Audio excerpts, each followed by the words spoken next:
Help me reach 1,000 subscribes. Support the video with a like and leave your thoughts in the comments. I read every comment. Thanks. I never imagined I'd be sitting across from the woman I loved, listening to her casually describe another man's hands like it was normal conversation. Not whispered, not awkward, just open, comfortable, almost proud. My name is James.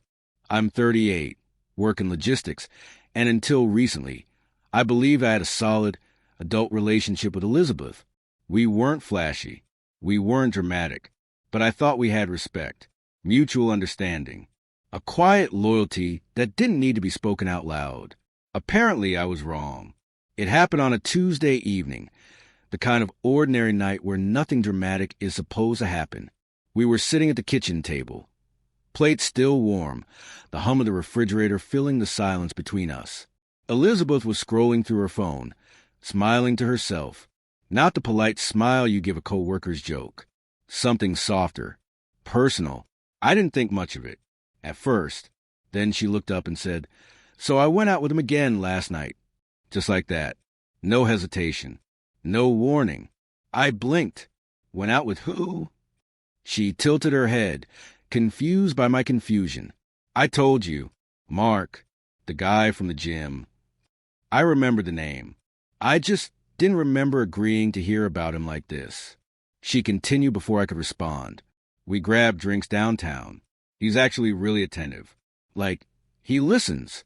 He held my hand when we crossed the street, small thing, but still. She laughed softly. I sat there, fork in my hand, feeling like the room had shifted a few inches to the left. Not enough to knock me over, just enough to make everything feel wrong. I didn't interrupt her. I don't know why. Maybe because part of me wanted to see how far she'd go. Maybe because another part of me still believed she'd realize what she was doing and stop. She didn't. She told me what he wore, how he leaned in when he spoke, how he made her feel noticed. That word stuck with me. Noticed. At that moment, I want you to pause for a second. If this kind of story resonates with you or reminds you of something you've lived through, please hit the like button so this story can reach others who might need to hear it. Elizabeth kept talking, completely unaware of what was happening inside me. Or maybe she was aware and simply didn't care. I asked calmly, "Why are you telling me this?" She shrugged. "I don't want secrets. Transparency matters, right?" Transparency. That was her word for it. I nodded slowly. "And what exactly are you hoping I do with this information?" She leaned back in her chair. "I don't know. I just don't think it's fair to pretend nothing's happening. We've been kind of distant. You've noticed that too." I had noticed distance. I hadn't noticed an invitation to be emotionally dismantled at my own kitchen table. I didn't raise my voice. I didn't accuse her. I just listened. And with every sentence she spoke, something inside me went quiet. Not angry. Not broken. Quiet. She described the way he made her laugh. The way he checked in on her. Then she said, "I forgot what it feels like to be pursued." That was the moment I realized this conversation wasn't accidental. It was deliberate. A test. Or maybe a statement. I want to ask you something here. Do you think honesty without empathy is still honesty or just cruelty dressed up as virtue? Share your thoughts in the comments. Elizabeth finally stopped talking and looked at me as if expecting a reaction. Tears. Anger.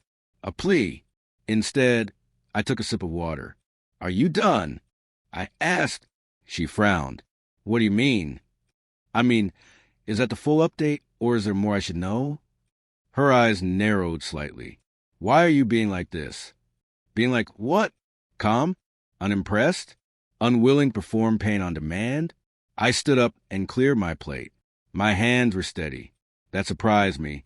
As I walked toward the sink, she said, "You're not even going to ask if I slept with him?" I paused. That question lingered in the air longer than it should have. I turned back to her and said, "It doesn't matter." She laughed, short and sharp. "Of course it matters." "No," I replied evenly. "What matters is that you felt comfortable telling me all this." Her smile faded. There was a shift then, subtle but real, the kind of shift you only recognize later, when you replay the moment in your head and realize it was a turning point. If you've ever been in a situation where silence said more than shouting, type the word clarity in the comments. I went to bed that night without another word, not to punish her, not to manipulate her. I just didn't have anything left to say, and that scared her more than any argument ever could. Before you move on, consider sharing this story with someone who understands how quiet moments can carry the loudest consequences. Because the next day, everything changed, but not in the way she expected. The next morning felt different in a way I couldn't immediately explain. The house was quieter than usual, not because there was less noise, but because something unspoken had settled into the walls. Elizabeth was already awake, sitting on the couch with her coffee untouched, staring at nothing. She looked up when I entered the room. "We need to talk," she said. I nodded. "We do." She waited, clearly expecting me to lead. When I didn't, she sighed. "You were cold last night." I was honest. I replied, "That's not honesty. That's avoidance." I sat across from her, resting my hands on my knees. "No, what you did was honesty without consideration. What I did was restraint." She scoffed. "So now I'm the bad guy?" I didn't say that. I said evenly, "But you wanted transparency. This is what it looks like when it doesn't come with respect." She stared at me, searching for something familiar. Anger, jealousy, fear. She didn't find it. Her voice softened. "I didn't think it would bother you this much." That almost made me laugh. Almost. You didn't think at all. You just wanted to feel desired. And you didn't care who paid the emotional cost. Her eyes filled with tears, but I didn't move.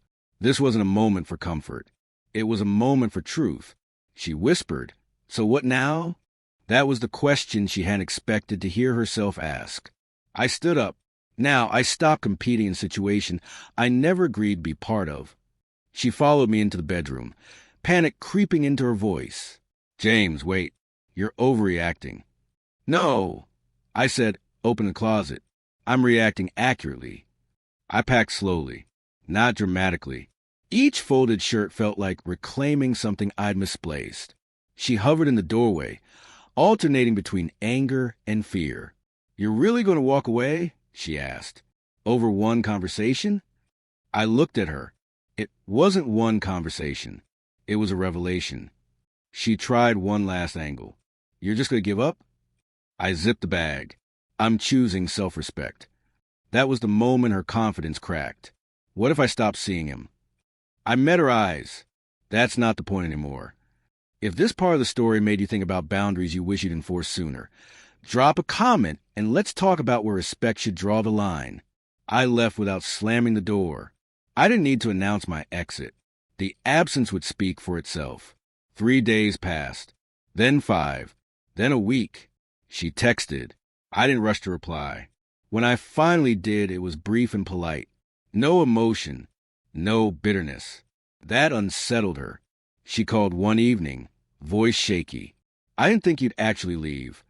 I didn't think you'd narrate your dates to me." I replied. Silence stretched between us. "I miss you," she said. "I miss who I thought we were." I answered. We met once more in a quiet cafe. She looked smaller somehow, less certain. She apologized, not dramatically. Sincerely, maybe, but apologies don't rewind clarity. I told her, calmly, that I was done, not angry, just finished. She nodded, tears falling. "I understand." And for the first time, I believed her. If you've ever learned a hard lesson too late, type the word boundaries in the comments. Sometimes naming it helps others see it too. I walked out lighter than I'd felt in years. Not because I won, but because I stopped losing myself. On my way home, I realized something important. Dignity doesn't announce itself.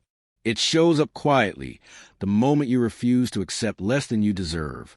If this story helped you see a situation more clearly, please comment with your thoughts, and subscribe, because stories like this start conversations that matter.